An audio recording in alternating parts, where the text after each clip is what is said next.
Hello and welcome. Namaste from New Delhi. You're watching DD India Live. I'm Gautam Roy. Coming up over the next 30 minutes.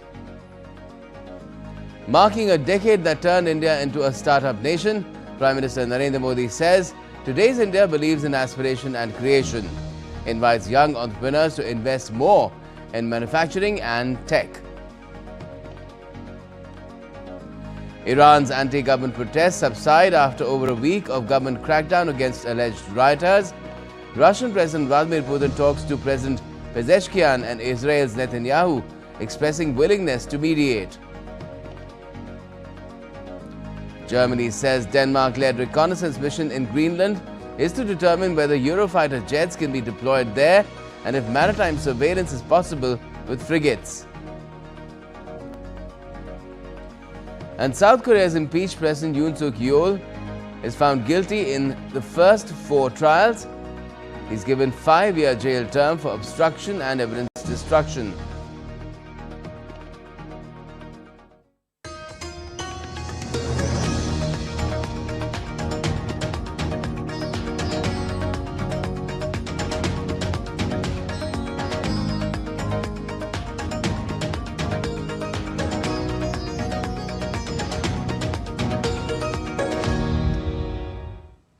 On the occasion of National Startup Day, Prime Minister Narendra Modi addressed the program, marking a decade of the Startup India initiative in New Delhi on Friday. Startup India was launched on the 16th of January 2016 by Prime Minister as a transformative national program to nurture innovation, promote entrepreneurship and enable investment-driven growth, with the objective of making India a nation of job creators rather than job seekers. Over the past decade, Startup India has emerged as a cornerstone of India's economic and innovation architecture.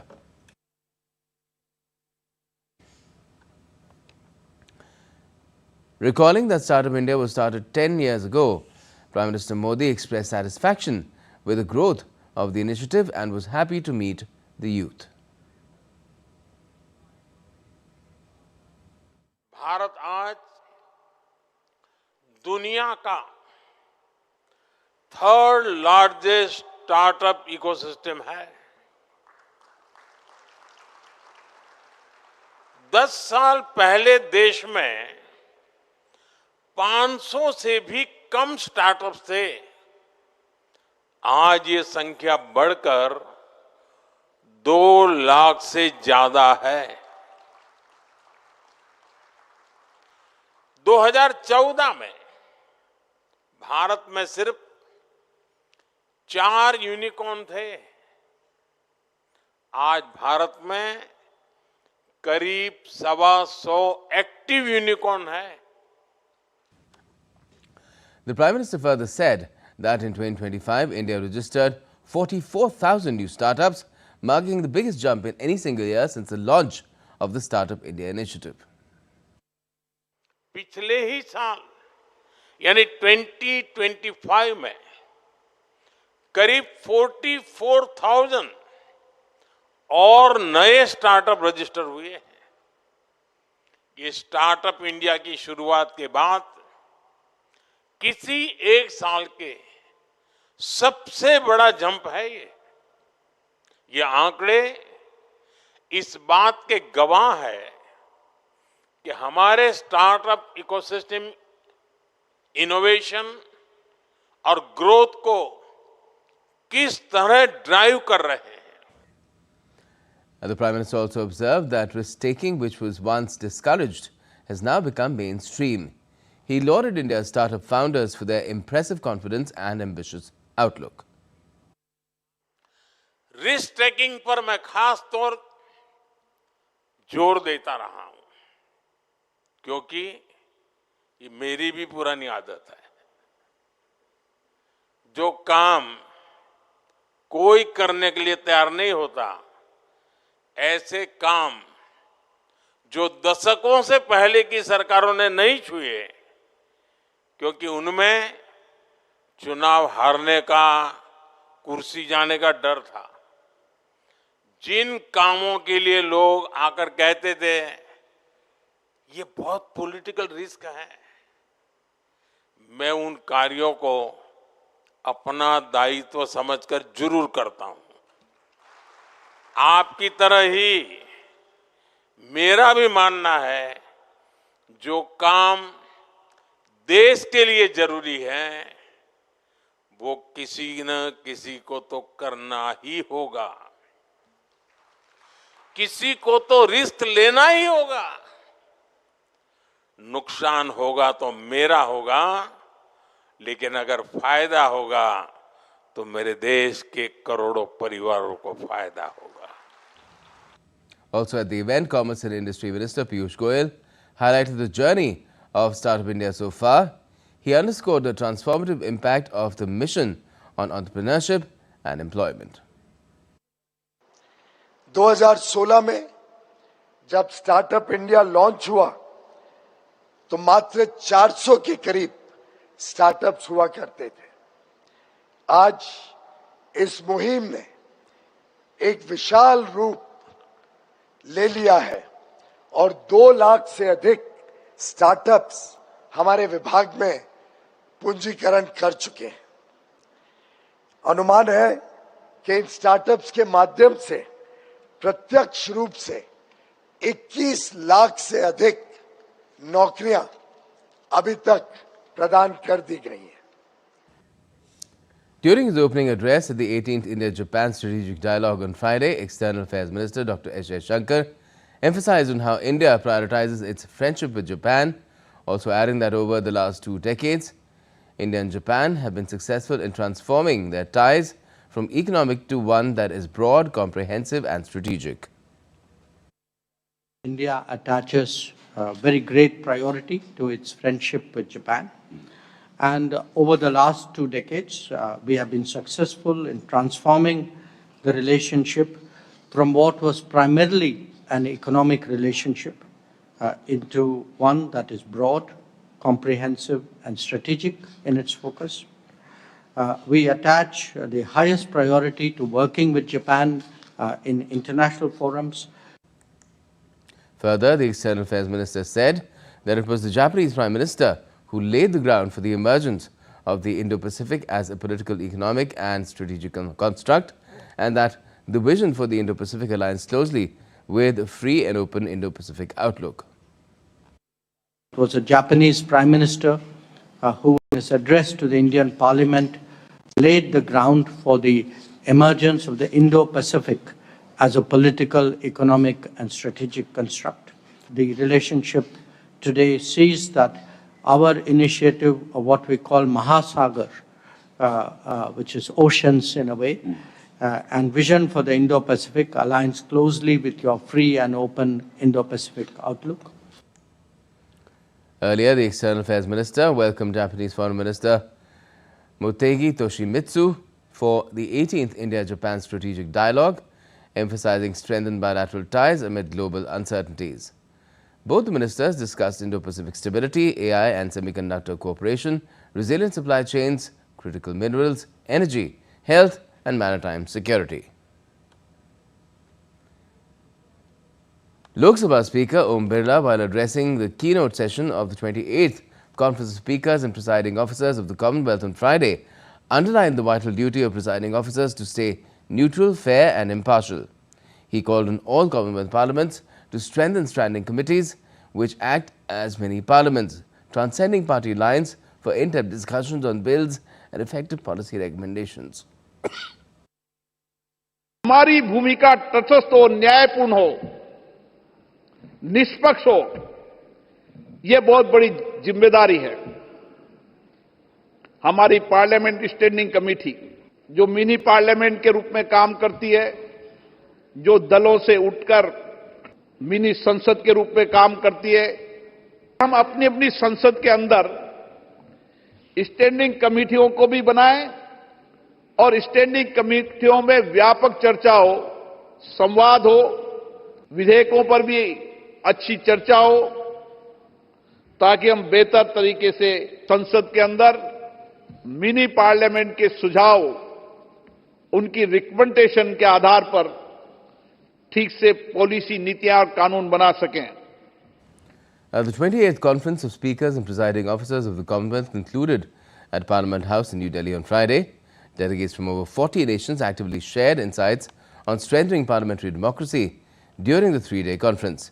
Chaired by Lok Sabha Speaker Om Birla, the event focused on contemporary issues like AI integration in legislatures, social media's impact on members of parliament, and enhancing public engagement. Earlier, the Speaker of India's lower house held a meeting with Speaker of the House of Representatives of Malaysia, Dr. Johari Abdul. This was on the sidelines of the Conference of Speakers and Presiding Officers of the Commonwealth in New Delhi. The leaders discussed the immense potential of the bilateral partnership, from boosting tourism and mutual investment to the incredible contribution of the Indian diaspora, while committing to strengthening the parliamentary and people-to-people connect. The Lok Sabha Speaker also met Speaker of Lesotho's National Assembly and President of the Senate of the Kingdom of Lesotho, Speaker Om Birla. Further, also met Speaker of National Assembly of Guyana, Manzoor Nadir. And the Lok Sabha Speaker also held an interaction with Dr. Christopher Khalil on the sidelines of the Conference of Speakers and Presiding Officers of the Commonwealth in New Delhi on Friday. The leaders deliberated upon the future of legislatures and reaffirmed their shared commitment to parliamentary excellence, transparency and people-centric governance. India's Vice President C.P. Radhakrishnan met Lord McFall of Al-Kluit PC, Lord Speaker of the UK House of Lords in New Delhi. The interaction took place on the sidelines of the 28th Conference of Speakers and Presiding Officers of the Commonwealth being hosted by India. Both sides discussed enhancing cooperation through exchange programs, digital innovation in parliamentary functioning, and joint initiatives on global priorities such as women's participation, climate action, education, and inclusive governance. And still to come in this edition of DD India Live. A senior UK lawmaker raises concerns over rising violence against minorities in Bangladesh ahead of upcoming general elections. And India's star batter Smriti Mandhana is signed up by Manchester Super Giants and is set to feature in the 100 women's competition.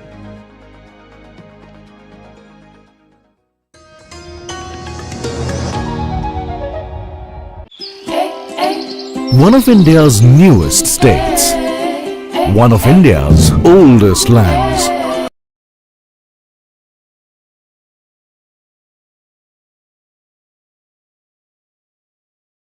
Jharkhand is a hidden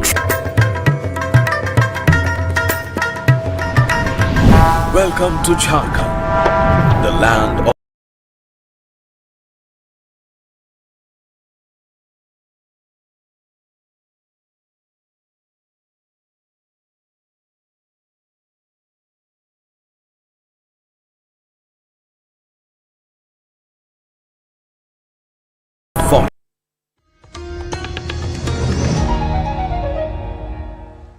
Welcome back. You're watching DD India Live. I'm Gautam Roy.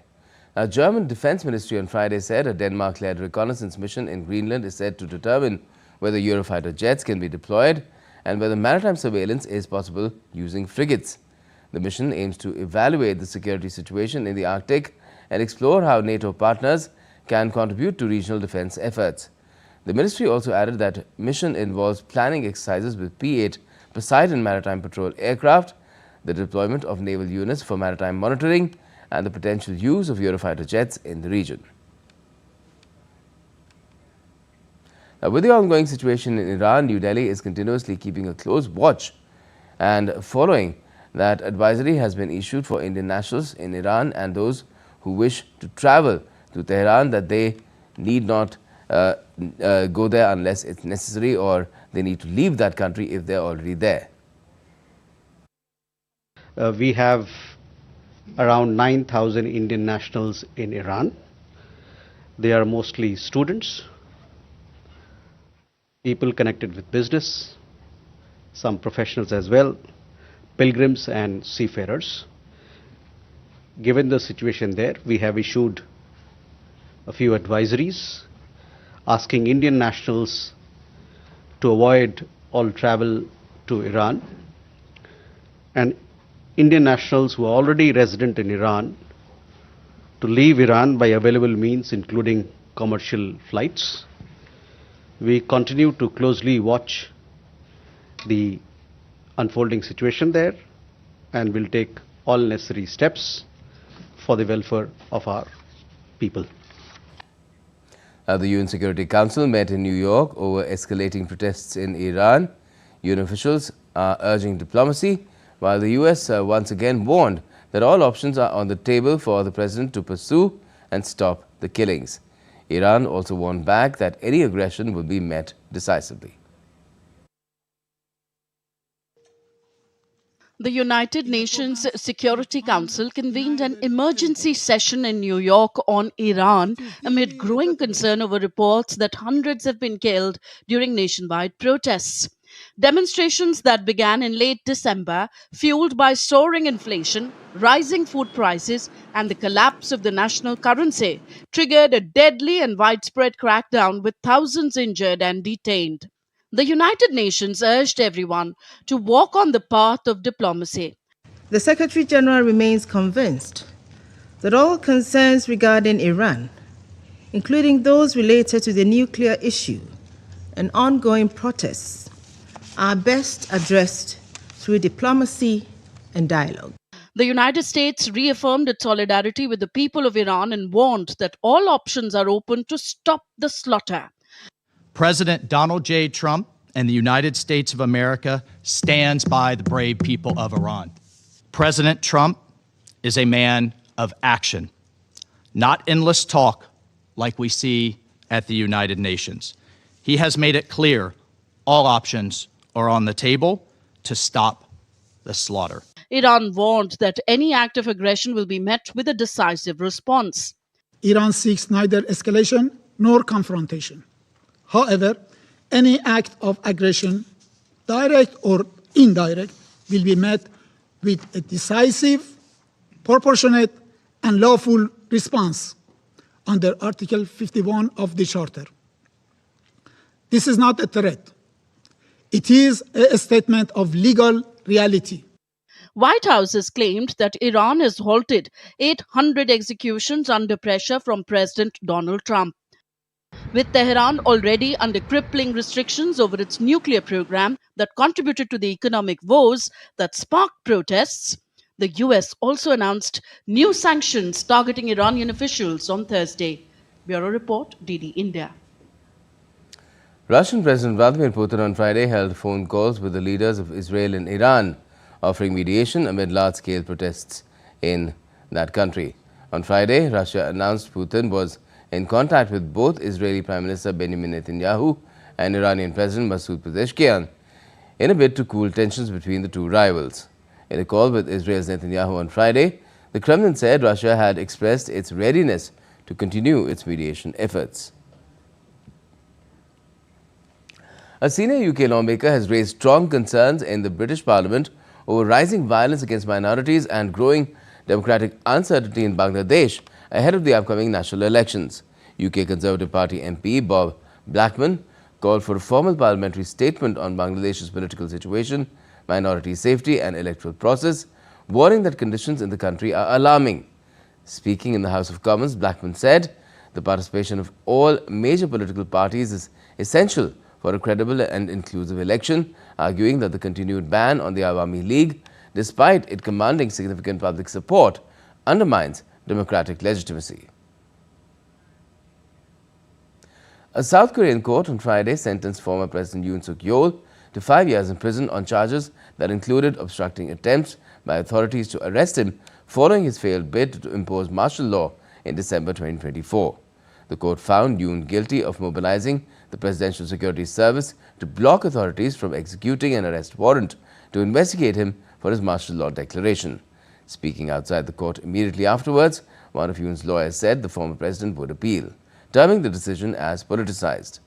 The verdict is the first against Yoon in the 8 criminal trials over the martial law decree he issued in late 2024 and other allegations. Apart from Friday's sentence, Yoon faces several more trials, with the next sentencing on Yoon's insurrection charge scheduled for the 19th of next month. A first-of-its-kind shooting league is set to take place in India. The league is designed to bring together top Indian, international and youth shooters on one platform, giving fans a comprehensive view of the sport.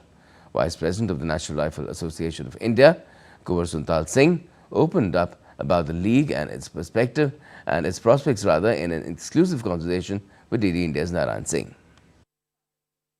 Shooting League of India, a big game changer in the world of shooting, and right now I'm joined by Sultan Kunwar Singh, the Vice President of the National Rifle Association of India. Sir, a very warm welcome.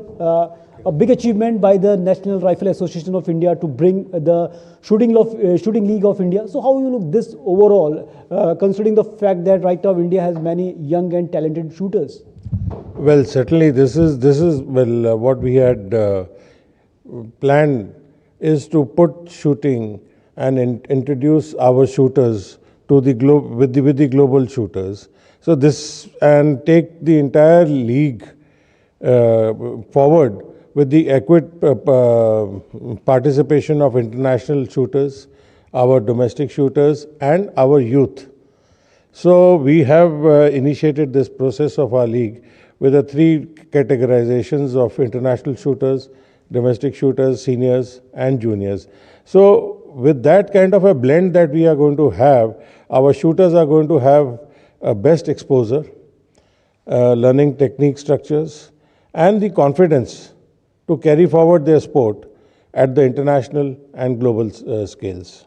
As you mentioned, sir, that you have brought the Olympians in the system, in the Shooting League of India. Also, there are Indian seniors, and also there are the juniors who are doing exceptionally well at the domestic and as well as the international level. So, do you think that it's a Herculean task to just align the international calendars and bring the international player, because the shooting calendar is very tight? Exactly.